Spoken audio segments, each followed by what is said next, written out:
Quero convidar os irmãos a abrirem suas Bíblias. Será que alguém adivinha o texto de hoje?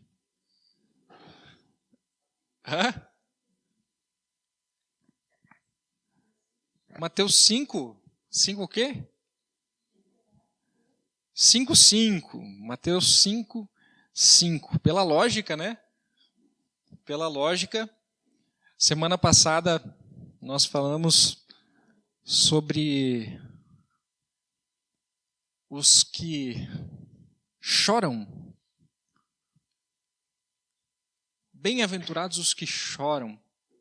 Nós estamos na nossa série de mensagens, Uma Vida na Luz, e temos falado sobre essa ideia que o texto de Efésios nos mostra, Efésios capítulo 5, versículo 8, que diz assim: porque outrora vocês eram trevas, mas agora são luz no Senhor.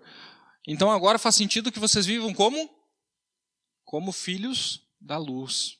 Se vocês eram trevas e agora vocês são luz, se vocês viviam no reino das trevas e Jesus resgatou vocês, trazendo vocês para o reino dele, que é um reino de luz, agora o que faz sentido é que vocês vivam como filhos da luz.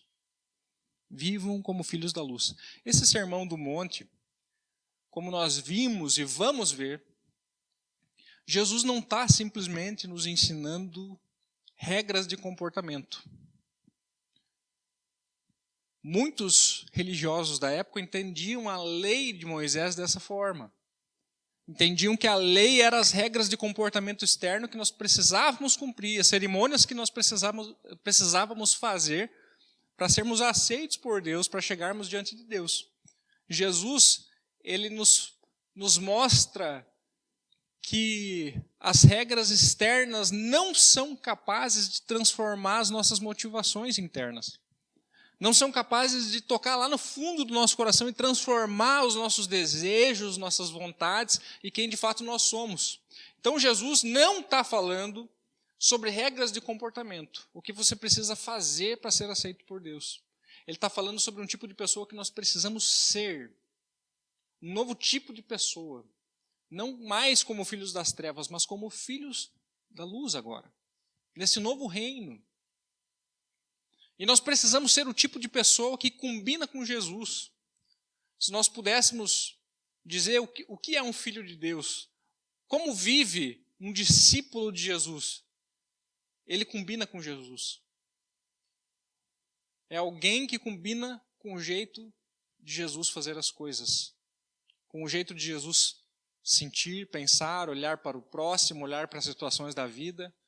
E nós falamos a respeito dessas duas bem-aventuranças na semana passada e retrasada, que Jesus falou assim: bem-aventurados são os pobres em espírito, porque deles é o reino dos céus.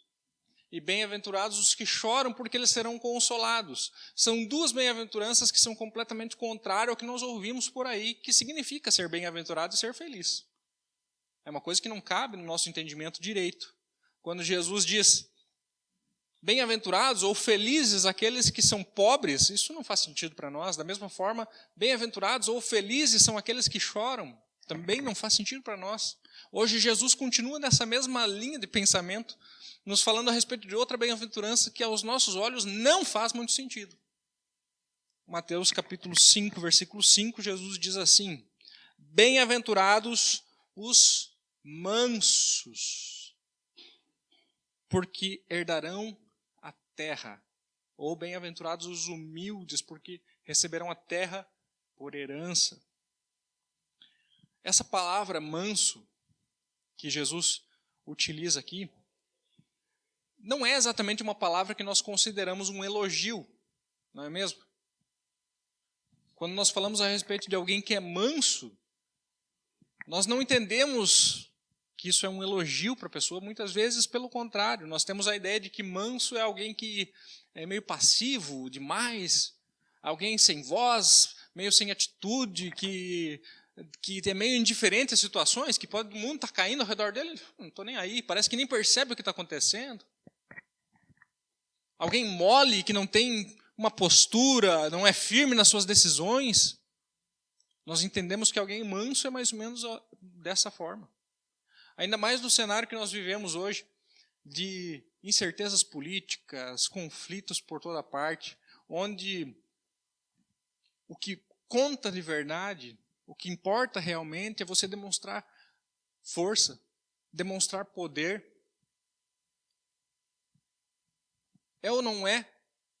São os mais poderosos os que estão herdando a terra, que estão conquistando o seu espaço na terra. São esses que estão demonstrando poder pela força do seu braço, pelo poderio militar, eles estão lá, eles estão conquistando espaços.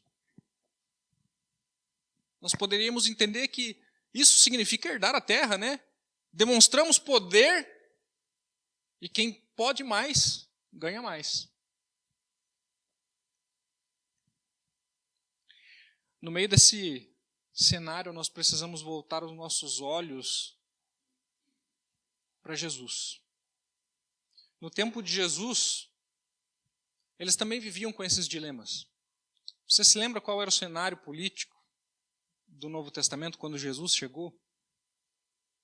O povo de Israel vivia debaixo do domínio de Roma. Era um povo escravizado. Um povo que a vida toda foi escravizado. Que foi exilado na Babilônia, foi escravo da Síria, foi escravo de vários povos, foi escravo no Egito. Um povo que foi dominado a sua vida inteira, e império após império, esse povo tinha uma esperança alimentada no seu coração, de que um dia o Messias vai chegar, e esse Messias vai nos libertar, esse Messias é o libertador. Essa era a grande expectativa dos judeus na época que Jesus chegou. Que o Messias seria o libertador político e militar que o povo estava esperando. Seria alguém mais poderoso do que os poderosos da sua época. E que viria com a mão forte, demonstrando o seu poder, e colocaria abaixo esse Império Romano, restauraria o domínio, a soberania do povo de Israel. Essa era a expectativa desse povo. O Messias vai chegar. E quando o Messias chegar, esses romanos vão ver só uma coisa. Talvez muitos alimentavam essa expectativa no coração e engoliam as humilhações que recebiam com essa expectativa. Um dia vocês vão ver. Um dia vocês vão ver. A nossa hora vai chegar. Vocês é que vão prestar continência. Vocês é que vão se dobrar diante de nós. Toda essa humilhação será devolvida. Um dia vocês vão ver. Para eles, provavelmente, essa era a ideia do reino de Deus chegando. O reino de Deus, muitos entendiam que era o povo de Deus no comando. O povo de Deus dominando. Esse era o reino de Deus. Um dia esses romanos vão pagar, um dia nós vamos nos vingar de toda essa humilhação. A nossa hora vai chegar, o meu milagre vai chegar. Talvez eles cantavam. Talvez eles olhavam para os romanos, pensavam assim: quem te viu passar na prova e não te ajudou, quando vê você na bênção vai se arrepender. A vingança gospel, né? Você já ouviu? A vingança gospel vai estar entre a plateia, os romanos na plateia e nós no palco. E ver a luz de Deus brilhando em você. Glória a Deus. Inclusive, nessa época, existia um grupo chamado Zelotes. Você lembra desse grupo? Você já ouviu falar nos Zelotes? Inclusive tinha um discípulo de Jesus que era desse grupo. Era um Zelote. Tinha um Simão que era o Zelote. Ele era conhecido porque ele fazia parte desse grupo. Os Zelotes, eles eram um grupo revolucionário. Um grupo radical que planejava uma rebelião, uma insurreição contra o Império Romano. Eles queriam tomar, e eles planejavam, tomar o Império Romano pela força do seu braço. Nós vamos armar Era um grupo rebelde contra Roma, que eles entendiam o pagamento de tributos a César como uma idolatria. Porque nós não temos outro Senhor a não ser o nosso Senhor, nós não temos outro Deus. Então nós honrarmos a César, que faz parte do Império Romano, quando nós somos o povo escolhido de Deus que deveríamos estar no comando. Então os zelotes, eles eram rebeldes. Fica engraçado quando a gente pensa que Jesus chama para ser discípulo um homem assim, junto com um outro homem chamado Levi, que era cobrador de impostos para Roma. Você pensa nessa situação. Um rebelde contra o Império Romano, convivendo com aquele que cobrava impostos para Roma, que era tido como um impostor, um traidor pelo seu próprio povo, porque trabalhava a serviço de Roma. E agora esses dois homens são colocados lado a lado para caminhar com Jesus e precisam conviver em harmonia. Isso é um grande desafio. Não é assim quando nós nos reunimos como igreja, pessoas tão diferentes, vindo de contextos tão diferentes, que talvez lá fora jamais seriam amigas. Mas aqui são mais do que amigas, são parte da mesma família. Isso é algo que só o reino de Deus faz nas nossas vidas. Então, tinha esse grupo chamado os Zelotes, e até mesmo os discípulos de Jesus, os demais judeus, eles também tinham essa expectativa. Lá no texto de Atos, capítulo 1, quando nós olhamos do versículo 6 ao versículo 8, os discípulos perguntam para Jesus, porque ali é quando Jesus ressuscita, Jesus se encontra com os seus discípulos, e antes de Jesus subir aos céus, ele tem uma conversa, olho no olho com os seus discípulos, e os discípulos perguntam para ele assim: Jesus, agora eu entendi então, a gente achou que tinha acabado o teu plano de restaurar o reino a Israel, a gente achou que isso tinha acabado, mas então me diga uma coisa, é agora? Esse é o tempo em que você vai restaurar o reino de Israel? Esse é o tempo que você vai restaurar o nosso domínio, a nossa soberania? Esse é o tempo que nós vamos dominar esses romanos? É agora! Agora o Senhor ressuscitou, venceu a morte, é agora! Ainda tinham essa ideia errada a respeito do que Jesus veio fazer. E aí Jesus responde: não compete a você saber o tempo, a hora, como que vai ser, isso não compete a vocês. Mas vocês receberão poder quando o Espírito Santo descer sobre vocês e serão minhas testemunhas em Jerusalém, Judeia, Samaria e até os confins da terra. O que importa para vocês não é saber o tempo em que Deus vai restaurar isso ou restaurar aquilo, ou fazer isso ou fazer aquilo. O que importa é o que cabe a vocês. Vocês vão receber poder e vocês serão minhas testemunhas.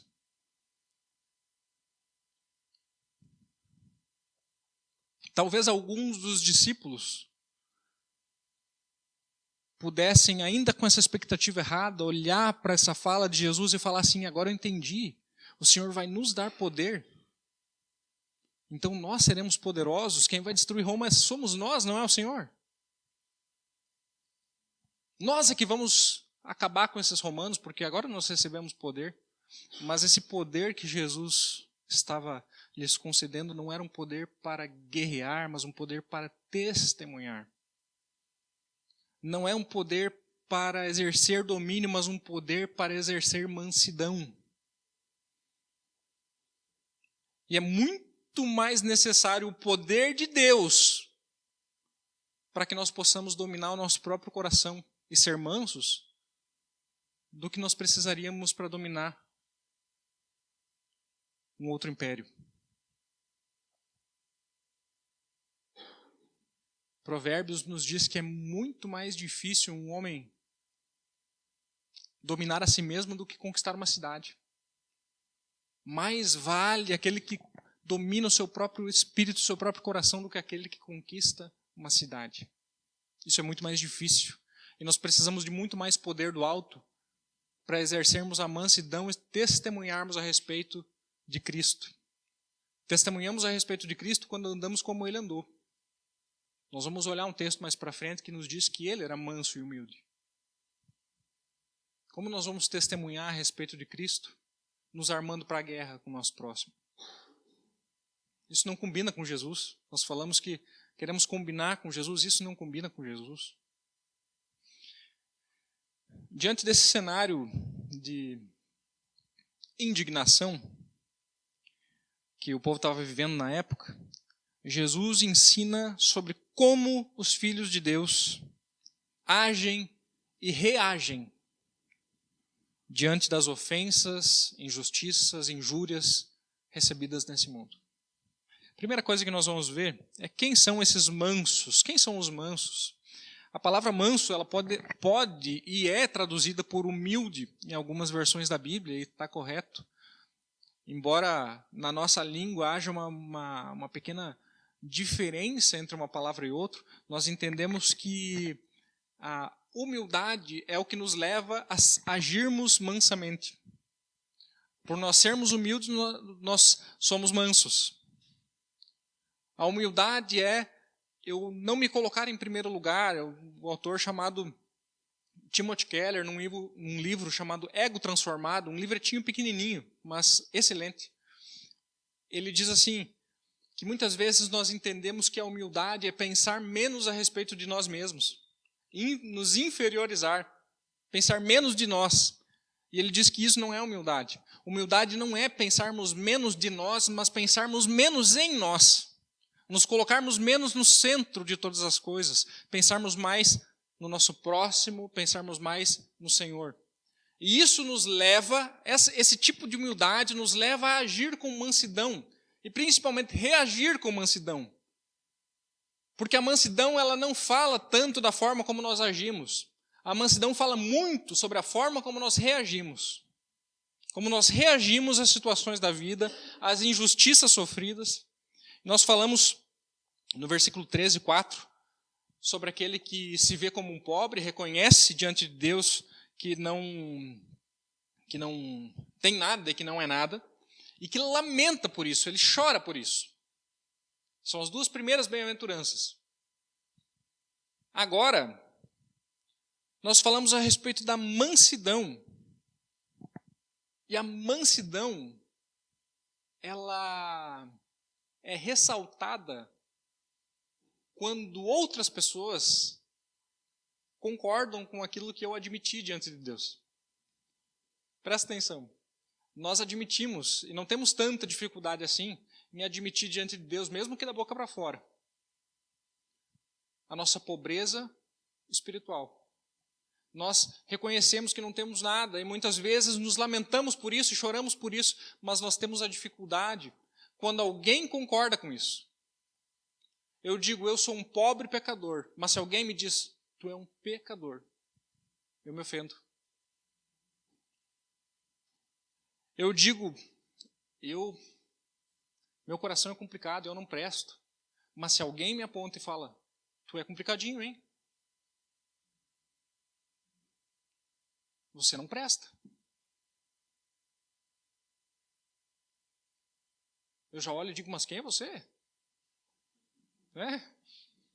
Quem é você para falar isso de mim?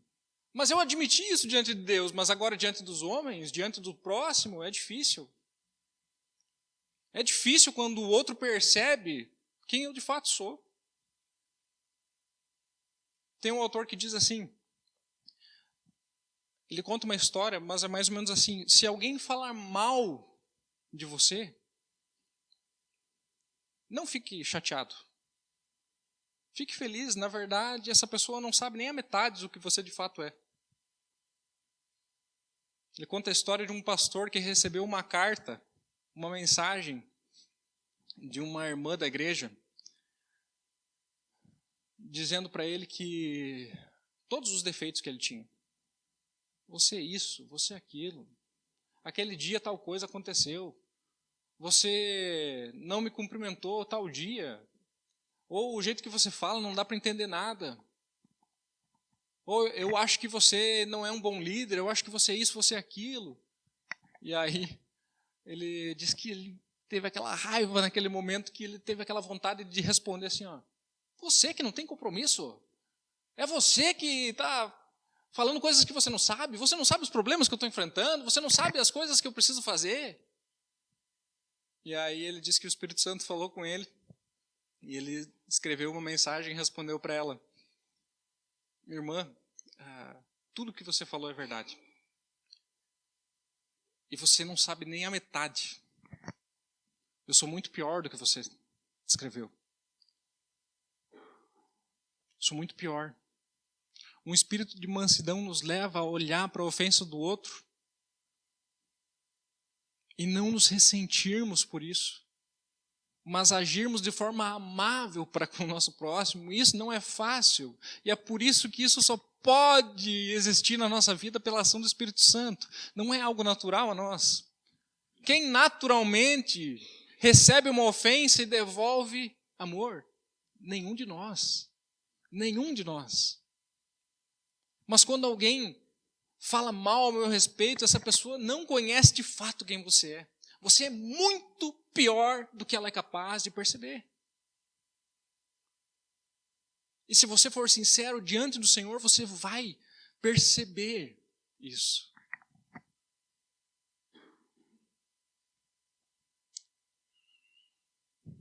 Quando nós entramos nessa de começarmos a apontar os nossos erros, é uma guerra sem fim. Porque, de fato, todos nós somos pecadores, de fato, todos nós temos coisas a serem corrigidas. Quando dentro do casamento a gente começa com esse tipo de disputa, isso não termina nunca. Não termina nunca. Porque é fato que eu casei com uma pecadora, e mais pecadora do que eu. Pelo menos aos nossos olhos é sempre assim, né? Eu sei que eu sou pecador, mas ela... E a gente começa a disputar e fala assim, mas você fez isso aquele dia, não, mas aquele dia... E assim vai. Se a gente não aprende a ser manso, humilde, a exercer o perdão, nós vamos viver em guerra com o nosso cônjuge, com o nosso irmão, dentro do nosso trabalho, dentro da nossa família, em todos os lugares que Deus nos colocou para sermos luz. Nós vamos viver em guerra onde Deus nos colocou para sermos instrumentos de paz.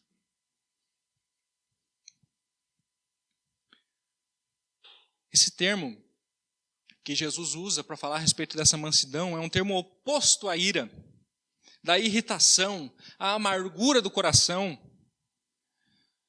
Nós podemos dizer de forma resumida que ser manso significa ser amável. É aquele que tem a capacidade de suportar ofensas, perseguições, injúrias, sem guardar mágoas ou ressentimentos. Isso só pode ser gerado pelo Espírito Santo. Não é natural de nenhum de nós. Assim como nenhuma dessas bem-aventuranças aqui é um caminho natural para nós. Jesus está falando a respeito de algo que só pode ser gerado em nós pela transformação do coração. É um novo tipo de criatura, onde tudo se fez novo. Quando nós somos ofendidos, nós temos 3 possíveis reações. Primeira delas, nós podemos revidar. Nós podemos querer nos vingar. Pode passar. A vingança é a primeira opção que nós temos. Eu fui ofendido e agora eu devolvo o troco na mesma intensidade, na mesma moeda. Toda ação gera uma reação. Então, se a pessoa me ofendeu daqui, eu já devolvo uma ofensa de lá, e assim nós seguimos. A vingança. Ou muitas vezes eu quero devolver em intensidade ainda maior, né? A segunda possível reação é o guardar no coração e ficar ressentido com a pessoa. Eu fico magoado, eu guardo rancor, eu fico amargurado com aquela pessoa. E eu não falo nada, eu não explodo. E muitas vezes eu dou uma aparência de mansidão, mas na verdade eu estou guardando tudo no meu coração. Como eu falei, a mansidão não é natural para nós. Então mesmo quando a pessoa parece mansa, ela pode parecer e ainda assim ter um coração completamente sujo, manchado de pecado, de todo tipo de amargura. Porque isso aqui, essas 2 primeiras são características de personalidade. Tem pessoas que falam. Assim que são ofendidas, elas rebatem. E tem outras pessoas que assim que são ofendidas, elas absorvem aquilo. E vão acumulando uma mágoa no seu coração que daqui a pouco você não consegue nem olhar para outra pessoa. E a terceira opção, que não é natural a nós, é a mansidão. É eu ser ofendido e amar aquele que me ofendeu. Agir de forma amável com essa pessoa. Qual delas que é mais difícil? Qual é mais desafiadora? tem uma delas que é impossível. É impossível para nós. A não ser que nós tenhamos o coração transformado por aquele que é manso, por aquele que foi ofendido, cuspido e lá na cruz disse: perdoa-lhes porque eles não sabem o que fazem. Isso combina com Jesus. É impossível para nós. É impossível. É o tipo de caráter que só aquele que se aproxima de Jesus, aquele que vive um relacionamento com Deus é capaz de ter.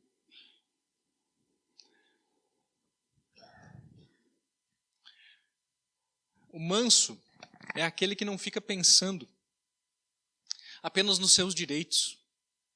Quando alguém o ofende, ele tem o direito de responder, né? Quando alguém o deve, ele tem o direito de cobrar. E assim por diante. Isso é um direito. Mas o manso, ele não pensa apenas nos seus próprios direitos. Ele muitas vezes abre mão dos seus direitos pelo bem do próximo, por amor ao próximo. Isso faz parte do que significa ser manso, faz parte do que significa amar o meu próximo. Muitas vezes eu vou perdoar as dívidas, as ofensas do próximo por amor a ele. É a respeito desse tipo de mansidão que Jesus está falando, a mansidão que assume o prejuízo, que não fica pensando, tramando formas de fazer mal para outra pessoa. Ser manso não é apenas não fazer o mal, mas não desejar o mal. O Hernandes Dias Lopes diz isso. Ele diz que ser manso não é apenas não pensar o mal, não apenas não agir mal, não falar mal do próximo, mas não pensar mal, não desejar o mal para o próximo. Muitas vezes eu não faço mal, mas eu fico lá no meu momento de reflexão, tomando banho lá, imaginando. Que bom seria, não que eu precise fazer um mal, mas se caísse um raio na cabeça. Né? A mão de Deus, não a minha. É mais fácil, né? Ou imaginando assim, se aquela pessoa me falar aquilo de novo, eu vou responder isso. Vocês nunca se pegou assim? Repassando conversas, quando você está pensando, meditando, repassando conversas, e a pessoa me disse: nossa, se a pessoa me falasse, eu devia ter dito isso. Próxima vez ela vai ver. A gente é terrível.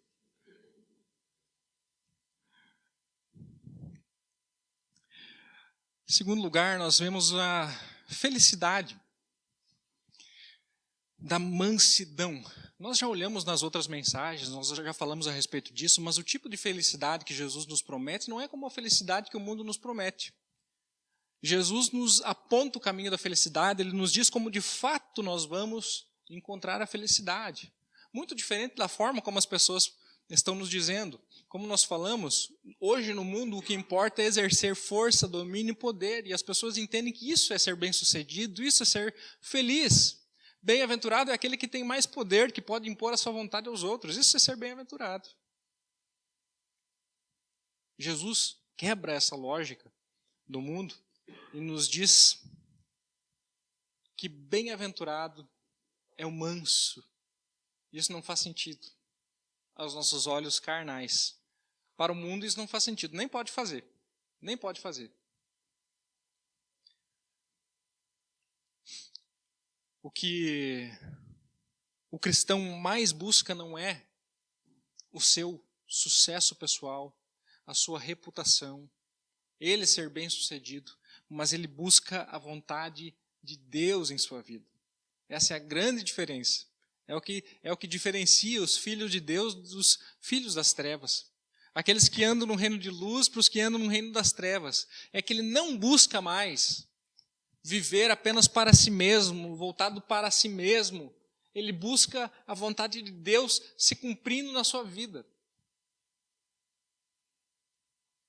E nesse caminho nós encontramos verdadeira felicidade. Verdadeira felicidade. Você já viu aquele filme O Gladiador. Quem já viu esse filme? Levanta a mão. O Gladiador. É um filme muito bom. Eu adoro esse filme. Já vi um monte de vezes já, né?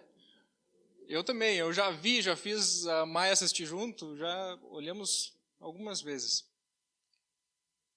Esse filme ele nos conta uma história, belíssima construção da história, mas se nós repararmos, e eu gosto desse filme, mas ele nos conta uma bela história de vingança. É ou não é verdade? Ele nos fala a respeito de um homem que teve a sua família tomada, a sua família foi assassinada, ele mesmo ordenaram que assassinasse ele por uma traição que houve lá no Império, onde o imperador queria que ele assumisse, para que ele unificasse, para que ele trouxesse paz. Mas o filho dele, que era ganancioso, foi lá e matou o pai e assumiu o poder antes que qualquer coisa acontecesse e mandou matar a família dele, do Maximus. E aí o filme inteiro nos mostra a trajetória do Maximus em busca da sua vingança e no final ele consegue a sua vingança. No final ele entra em uma luta desleal porque ele leva uma facada antes da luta e ele entra na luta e ele consegue matar aquele que acabou com a sua família, que acabou com a sua vida. E aí ele morre. E eu contei o fim do filme para quem não viu, né?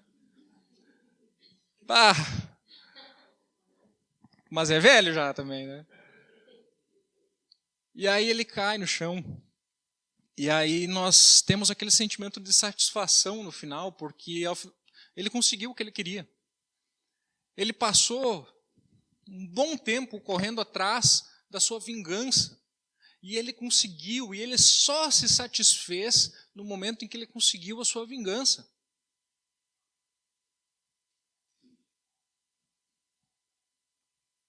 Da mesma forma, nós também ficamos satisfeitos quando vemos isso acontecer. A gente só termina o filme feliz porque ele consegue o que ele quer. E muitas vezes nós somos assim na nossa vida. Nós só estamos satisfeitos, só nos sentimos felizes de fato quando eu vejo. Às vezes eu não preciso eu me vingar, mas quando eu vejo a pessoa se dando mal. Quando eu vejo algo acontecendo de ruim com aquela pessoa que me fez mal. Como se nós estivéssemos preparando um prato que se come frio, né? Esperando que alguma coisa dê errado, para que a gente possa se alegrar com a desgraça do próximo. A verdadeira felicidade é encontrada no caminho da mansidão, no caminho de devolver o bem para quem nos fez o mal, no caminho de eu não me deixar dominar pelas ofensas que eu recebi. Quando a minha ira toma conta da minha vida, porque eu recebi uma ofensa de alguém, significa que essa pessoa tem domínio sobre mim. Significa que quem me fez mal tem domínio sobre mim, sobre o meu comportamento, sobre os meus sentimentos, sobre as minhas atitudes. Mas quando eu ajo com mansidão diante de uma ofensa, eu estou dizendo que essa pessoa não tem domínio sobre mim. A ofensa não tem domínio sobre mim, porque quem tem domínio sobre mim é o Senhor. Esse é o caminho da felicidade. É não sermos dominados pelo nosso próximo, pelas ofensas, pelas injúrias, mas sermos dominados pelo Espírito Santo do Senhor, que gera em nós transformação, um novo agir. Um agir que combina com Jesus. Terceiro lugar, nós vamos falar a respeito da hora certa para se irar. Porque quando nós pensamos em alguém manso, muitas vezes nós podemos imaginar que o manso é alguém que nunca se ira. É alguém que nunca se exalta. Isso não é verdade. Mas o manso é alguém que entende, que sabe a hora certa de se irar. Nós temos o exemplo de Moisés na Bíblia. Você lembra de Moisés? lá em Números capítulo 12, versículo 3, diz assim: Ora, Moisés era um homem muito paciente, mais do que qualquer outro que havia na terra. Moisés era um homem manso, mais manso do que todos os outros homens. E lá em Êxodo, no capítulo 32, você lembra desse episódio?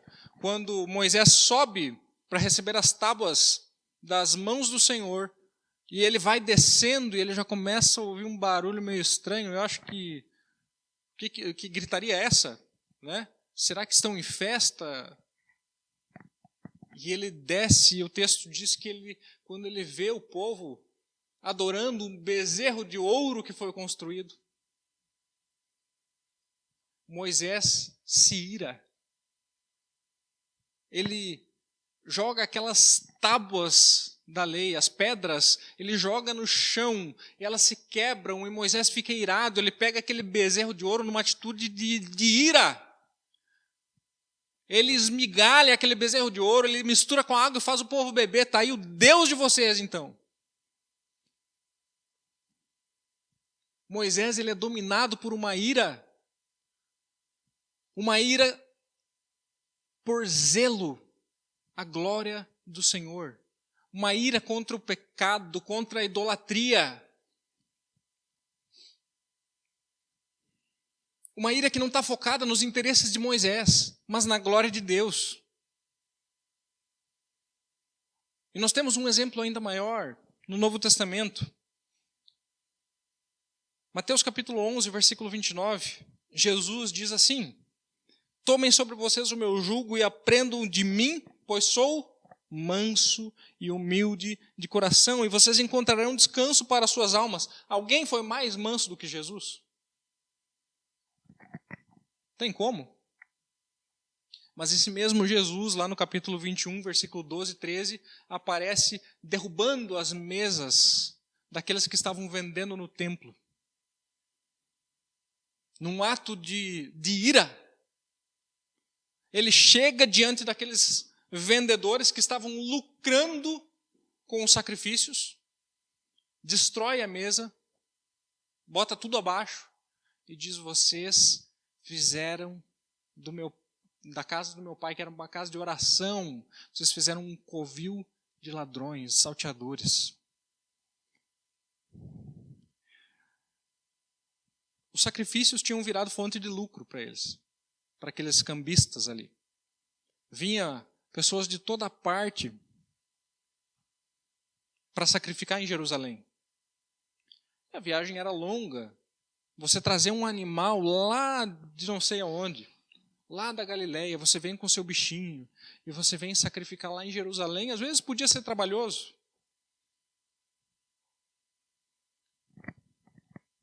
Ou muitas vezes o bichinho que você tinha ali, você cuidava dele, você era muito apegado àquele bichinho.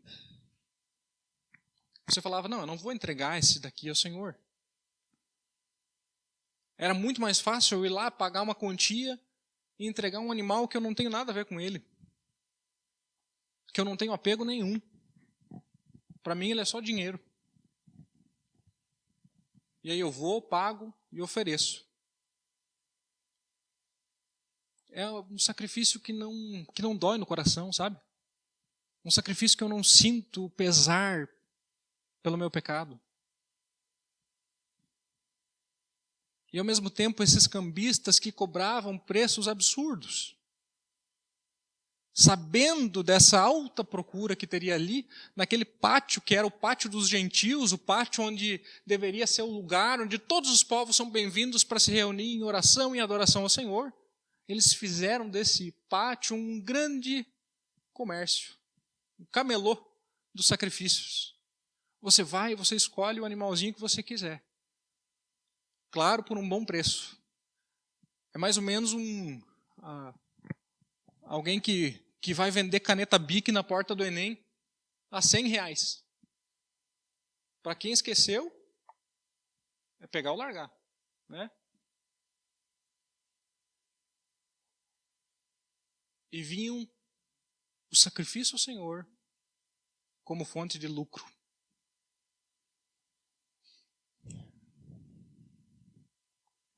Jesus se ira, mas é uma ira não voltada para os seus interesses próprios, não voltada para as suas frustrações pessoais, mas voltada pelo zelo, a santidade e a glória do Senhor. Se nós pudermos resumir, nós podemos dizer que a ira egoísta é sempre pecaminosa. A ira voltada para nós mesmos é sempre pecaminosa. Quando nós nos iramos, movidos pelo nosso orgulho ferido, pelas frustrações pessoais, pelo nosso desejo de controle que foi negado, quando a situação sai do nosso controle, e nós nos iramos, essa ira egoísta sempre é pecaminosa. Existe um tipo de ira que pode ser usada pelo Senhor, que é uma ira não voltada para nós mesmos, mas para a glória do Senhor. Como Jesus, que se irou contra o pecado do povo. Como Moisés, que se irou contra o pecado do povo. Zelava pela glória do Senhor, e isso fazia ele agir com mais intensidade do que o normal, por entender o peso do que isso significava. A ira altruísta e não egoísta, quando ela é movida pela glória do Senhor, pelo cuidado ao nosso próximo, que nos leva a corrigir algo que está errado, essa ira pode ser usada pelo Senhor. Já pensou um povo irado com os problemas da nossa cidade? Um povo que se ira a ponto de querer corrigir e resolver aquilo que está errado. Se ira ao ver o necessitado passando fome. Ao ver a corrupção.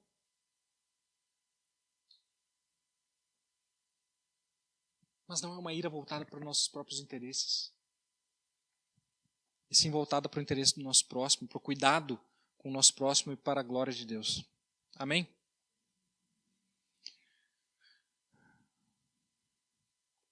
A mansidão, ela é usada, terminando esse ponto, a mansidão é usada para se referir a um animal selvagem que foi domesticado.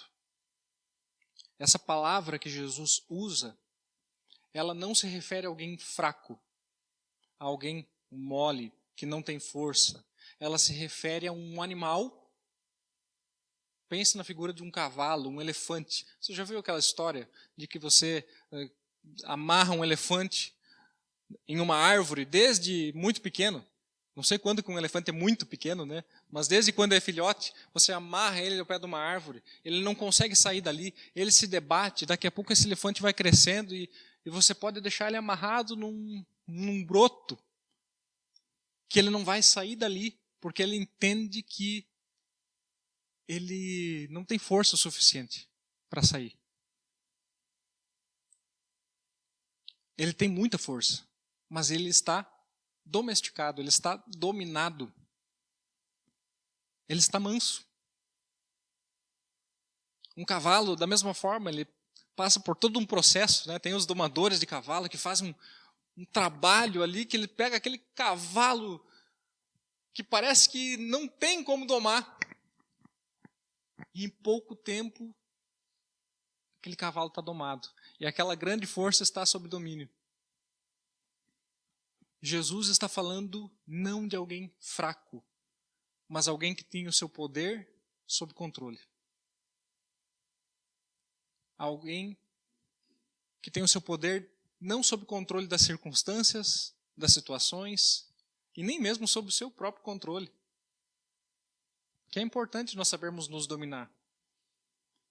Mas alguém que tem o seu poder sob o controle do Espírito Santo. Que é dominado pelo Senhor. Esse é o desafio. Nós não sermos dominados pelos nossos sentimentos, sermos dominados pelo Senhor. Em último lugar, nós vemos a promessa. nesse texto. Cada bem-aventurança, ela carrega consigo uma promessa. Glória a Deus por isso. Glória a Deus. Porque quando nós somos o tipo de pessoa que combina com Jesus, nós recebemos as recompensas da mão do Senhor. E Ele nos dá essa promessa: bem-aventurados os mansos, porque eles receberão a terra por herança. Essa promessa, ela tem um aspecto presente, embora ela se refira em grande parte ao futuro. Mas ela também tem um aspecto presente. Aquele que é manso e humilde, ele vive satisfeito, ao passo que aquele que não é manso nunca está satisfeito com as coisas que recebeu nesse mundo. Quem não é manso nunca está satisfeito, não interessa o quanto ele possua, o quanto ele tem, ele nunca tem o suficiente. Está sempre esperando algo que aconteça, que algo aconteça para que o deixe feliz. Quando eu comprar isso, quando eu chegar lá, quando eu for promovido, quando isso acontecer. E quando ele não tem o que ele deseja, ele se ira, essa ira é egoísta, e a ira dele é sempre culpa de alguém ou de alguma coisa. Nunca é culpa dele. Ele nunca é pobre de se olhar e falar assim: eu não sou nada, eu sou miserável, eu preciso chorar por isso. Não. A culpa é sempre de alguém. A culpa é sempre de alguma coisa. Se eu reagir dessa forma, foi por causa do outro. Foi porque me fizeram mal. Eu agi de forma proporcional ao que me fizeram. Olho por olho, dente por dente. O cristão é alguém que vive satisfeito. Ele não está esperando nada. Ele já recebeu tudo em Cristo. Olha aqui, que grande diferença e que alegria de fato que vive um filho de Deus. Porque ele não está esperando nada. Ele já recebeu tudo, e inclusive ele recebeu mais do que ele sabe que merece. O filho de Deus, o cristão, ele olha para o que ele recebeu, ele olha para a forma como Deus o trata, para tudo aquilo que ele recebeu, para a provisão diária, ele olha para isso surpreso com a graça do Senhor. Ele fala: eu não merecia nada disso, mas o Senhor me tratou com bondade. O Senhor tem sido bom comigo, sem eu merecer. Isso é algo que só os filhos de Deus podem experimentar. É uma satisfação plena. E não é o desejo de permanecer como está. Eu não quero crescer no meu trabalho, eu não quero me desenvolver, eu não quero melhorar. Não. Se você puder ter um salário melhor, tenha. Glória a Deus por isso, mas entenda, isso vem das mãos do Senhor, é Ele que dá. É Ele que dá. Isso é um presente da graça, não é os seus méritos próprios. Amém? Nós somos abençoados pelo Senhor. Aquele que escolhe o caminho da mansidão, ele traz na sua vida esse domínio, esse reino de Deus. É como se o reino de Deus já estivesse pleno, embora ainda vá chegar o dia que ele será completamente. Mas ainda assim nós podemos experimentar desse reino de Deus já hoje nas nossas vidas. E essa mansidão ela só é possível pela fé. Porque o que leva alguém a agir com mansidão diante das ofensas do próximo? É a fé em Deus. É a fé de que Deus é um Deus justo e vai fazer justiça no tempo dele e que isso não cabe a mim. Se eu não creio nisso, se eu não tenho fé nisso, eu nunca vou conseguir agir com mansidão. Se eu acho que eu preciso da minha justiça própria, eu nunca vou conseguir ser manso. A mansidão é fruto de fé no Senhor. Mas essa mansidão, embora nós possamos experimentá-la aqui, ela tem um aspecto futuro e que nós devemos voltar os nossos olhos para isso. Já estamos encerrando. Salmo 37, versículo 10 e 11, se você puder abrir a sua Bíblia. Esse texto acho que não está projetado. mas ele nos fala mais ou menos essa bem-aventurança que Jesus nos traz, de uma forma um pouquinho diferente.